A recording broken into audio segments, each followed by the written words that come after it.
Assalamualaikum warahmatullahi wabarakatuh. Halo sahabatku semua, kawan-kawanku semua.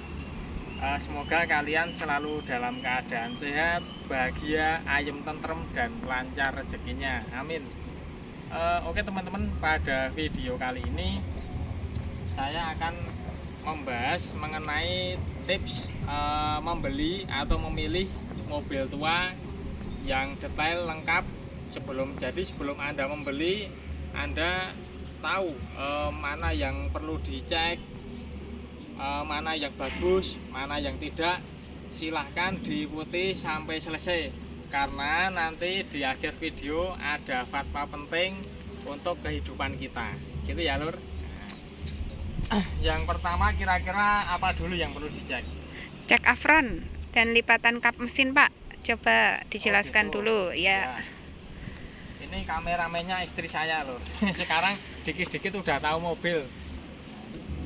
Jadi yang pertama kita akan mengecek afron. Afron itu adalah tulangan depan ini. Untuk mobil yang saya gunakan ini adalah Daihatsu Classy tahun 91, tapi kondisinya masih, alhamdulillah, masih sempurna.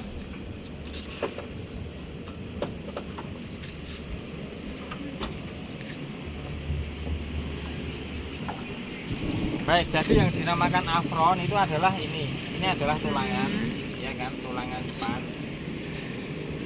Ini tidak boleh ada bekas luka, misalnya seperti bekas kentengan, itu kan pasti di sini meninggalkan luka, ya kan.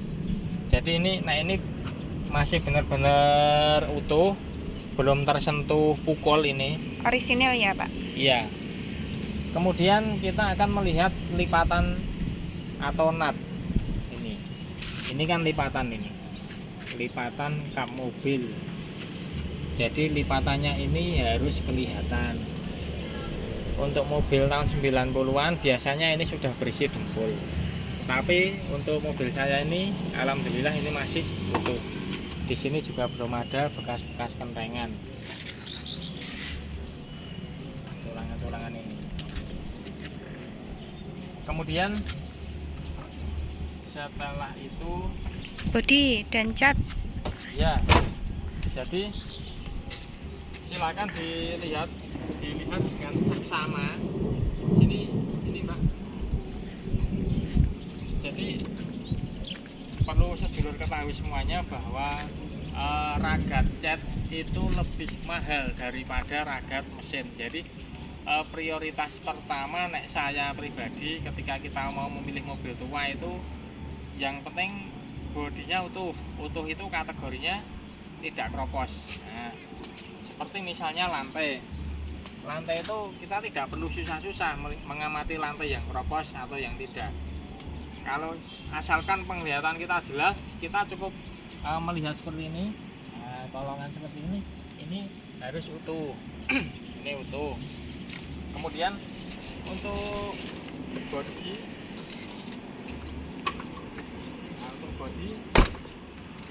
bisa dilihat dengan seksama bahwa kita memutari mobil itu kondisinya utuh. Kemudian kita buka bagasi, kita lihat lantai bagasi ternyata utuh juga, ya kan. Itu hanya kotoran, itu hanya kotor saja, tapi platnya ini utuh. Utuh, nggak ada kroposnya ini, Pak. Mulus ya, biasa. Nah, jadi untuk sepet misalnya, biasanya kan kalau sedan itu pojok-pojokan sini baret karena keteledoran si pengemudi. Itu untuk ongkos sepet misalnya 4 titik itu kurang lebih ya, tiap bengkel itu punya tarif sendiri, tapi biasanya ya kurang lebih 500.000 itu mesti.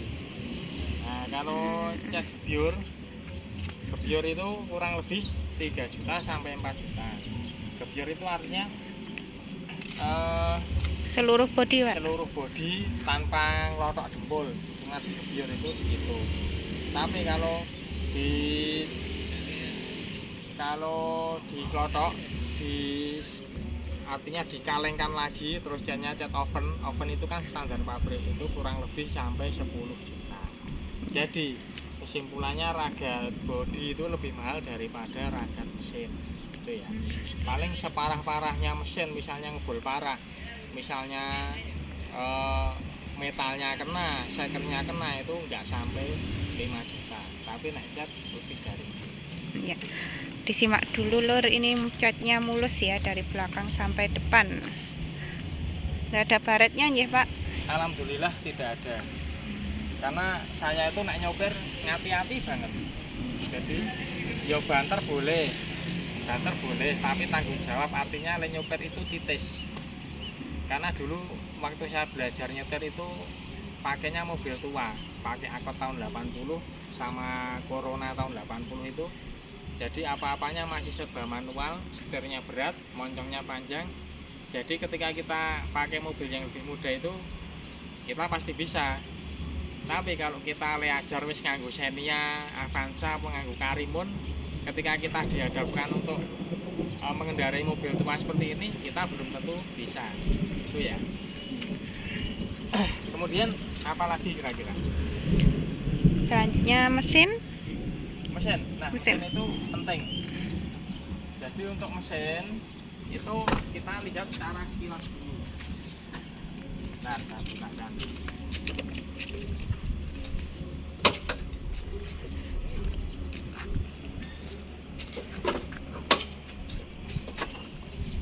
Untuk mesin itu dilihat secara sekilas seperti ini, kita sudah bisa menilai, oh mobil ini kerumat. Karena apa? Titik aneh. Nah, karena bersih, kering seperti ini.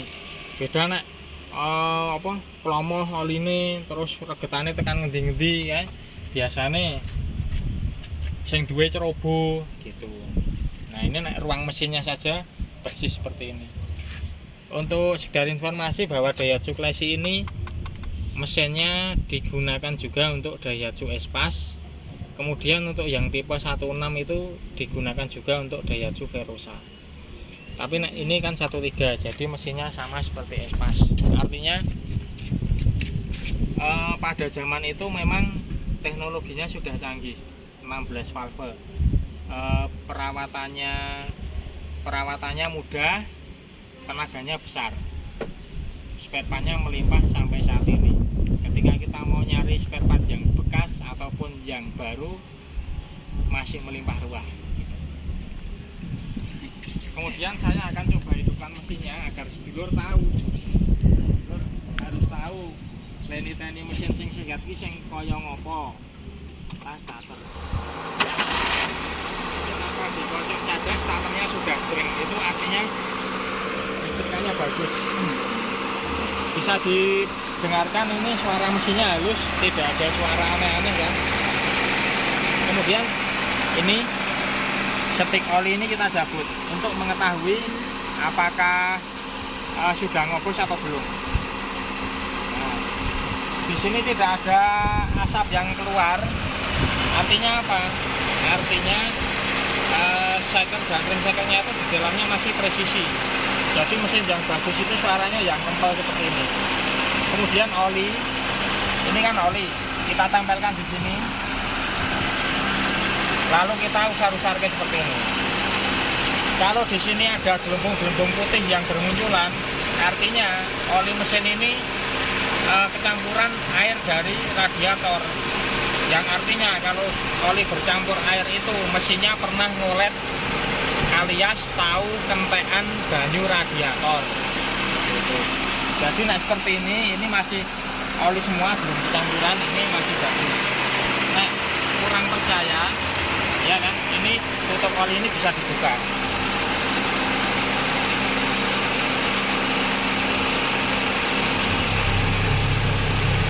Ini tidak mengeluarkan asap. Oli ini ya orang muncrat-muncrat. Artinya mesin ini masih sehat.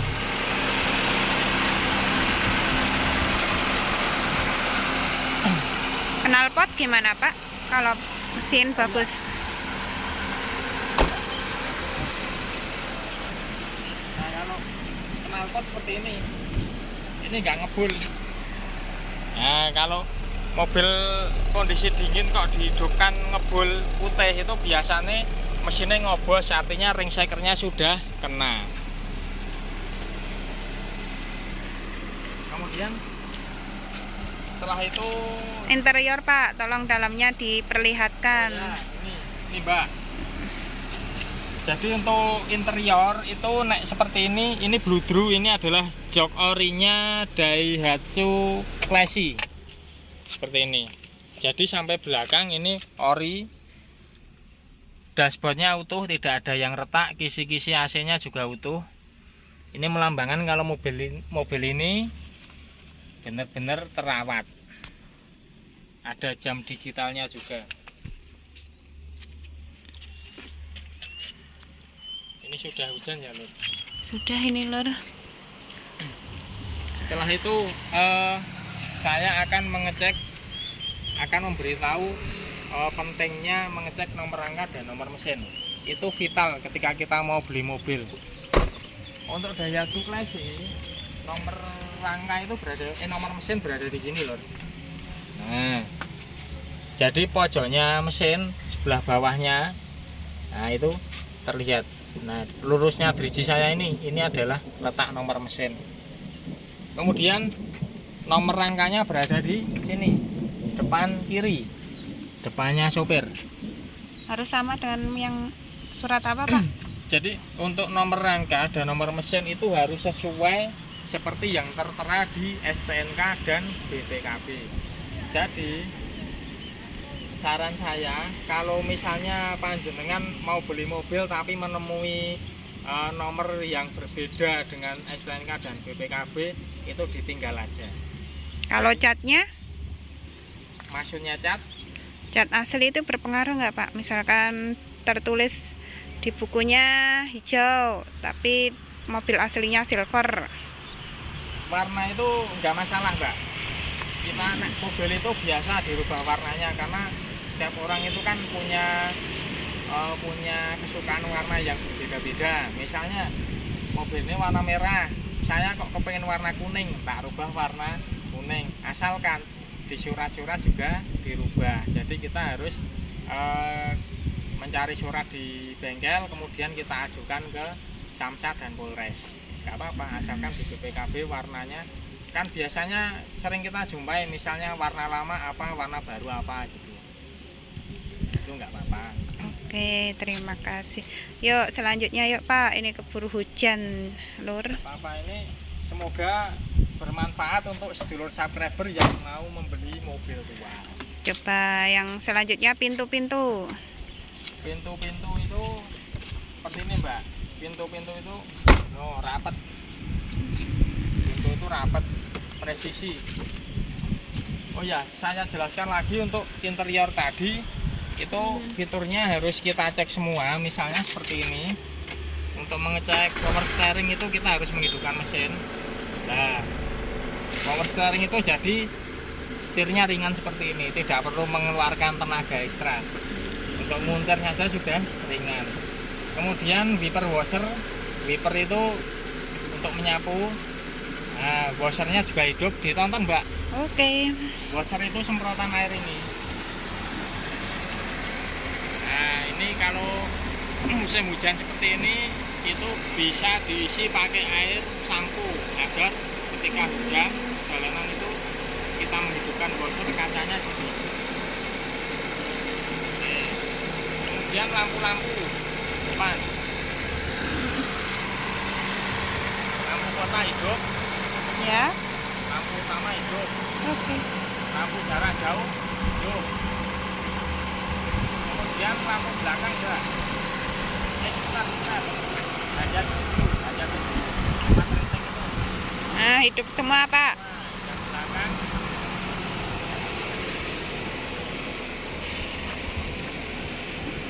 Ini lampu yang samping rating ya Pak? nah, kemudian yang belakang hidup semua, jadi kelistrikannya normal. Kemudian untuk power window seperti ini ngeceknya loh. Nah, seperti ini. Jadi untuk membuka atau menutup kaca ora perlu montel. Nah, ini cukup kita tekan pakai power window. Ini harus berfungsi normal, karena kalau tidak nek mongso udan ngene iki arek iso nutup arep ngadoh ya repot dhewe. AC-nya bagaimana ini Pak? Cek Nek tidak? AC dingin. Oke, tak cek, tak hidupkan lagi. Cek AC seperti ini. Ini dihidupkan. Kemudian AC-nya ini ditekan, plug gini. Ini langsung terasa dinginnya. Jadi untuk mengecek AC itu gunakan telapak tangan bagian luar seperti ini. Karena apa? Karena telapak tangan bagian luar ini lebih peka ketika terkena dingin daripada seperti ini. Nah, Bawahnya sekalian itu Pak audio. audio nyala, ini pakai flash disk. Audio nyala, kemudian ini adalah tempat untuk alat untuk menghidupkan rokok. Nah, saya suka lagunya Bumerang. Wes ndak kena copyright. Kemudian ini asbak, wah penak banget lur, ini alat untuk nyulet rokok, disediain juga asbak. Persarang 5 speed. Kemudian ini adalah arah dari AC. Kalau seperti ini adalah yang hidup itu langsung ke muka kita. Kemudian kalau seperti ini muka dan kaki. Kalau seperti ini kaki tok, jadi saya ngancep bagian ngisor itu ya lur. Oke, kemudian karakter AC tiap mobil itu beda-beda tergantung dengan kompresor AC yang digunakan pada mobil tersebut. Misalnya kalau AC-nya itu Denso, AC Denso itu kalau dipasang di mobil tua seperti ini langsung dingin, nyes nyes nyes nyes gitu. Tapi kalau AC-nya Sanden itu bertahap dinginnya. Jadi tiap kompresor AC itu punya karakter sendiri-sendiri. Tuh. Ya. Oke, ini karena berhubung hujan, langsung saja tak persingkat bahwa mobil ini speknya Classy tahun 91, AC-nya dingin, audionya bisa pakai flash disk, bisa radio, bisa CD, mesin sehat, oli mesin baru kemarin pakai Prima XP. Ban lur. Bannya alhamdulillah keempatnya itu masih 90%, nyaris baru. Jadi untuk 4 tahun ke depan, kalaupun ini dipakai harian, insya Allah Leragat bisa patang tahun meneh. Racingnya bagus ya lur. Racingnya kelima ban. Jadi untuk ban cadangannya juga peleknya racing seperti ini, seragam. Kemudian dongkrak dan kunci roda lengkap. Daleman seperti yang saya review tadi, dalemannya ori. Kemudian kelistrikan nyala semua. Pajaknya hidup ini mbak. Pajaknya ini mbak. Jadi AB Sleman pajaknya hidup, masih bulan 7, platnya 2026. Jadi pajak dan plat panjang. Ini tak jual, harganya nggak usah mahal-mahal, sesuai kondisinya saja, 28 juta nego. Tuh. Musim hujan seperti ini kita mau beli NMAX, mau beli Aerox, mau beli PCX, harganya lebih mahal. Nek panas isah kepanasan, nek udan isah kudanan. Nek mobil Classy iki 28 juta isah negonya sedikit saja, hanya untuk beli bensin sama sate. Gitu aja. Itu sudah bisa muat 5 orang. Nek wayahe panas, gering urip AC wis adem, sing buri ya kademen. Ya kan? Nek udan ora kudanan. Misale arep mresake bapakne, arep mresake anake kok dilalai udan terus, ayo gering ngetokke flashine. Betulan wangun ya Pak. Iya. Jadi nek orang awam nggak bakal mengira kalau ini mobil tahun 91. Jadi Classy itu kan dari tahun 90 sampai 95. Kemudian oh ya, tadi untuk fatwa hari ini itu sesuai pesan Joko Kendil, ketika sedulur semua mau hidupnya, pengen hidupnya ayem tentrem, sehat, lancar segini, ojo lali sholat lima waktu. Itu aja, kuncinya cuman itu. Pokoknya tetap sehat, tetap semangat, tetap hidup. Nah wis hidup, ayo kerja. Assalamualaikum. Ini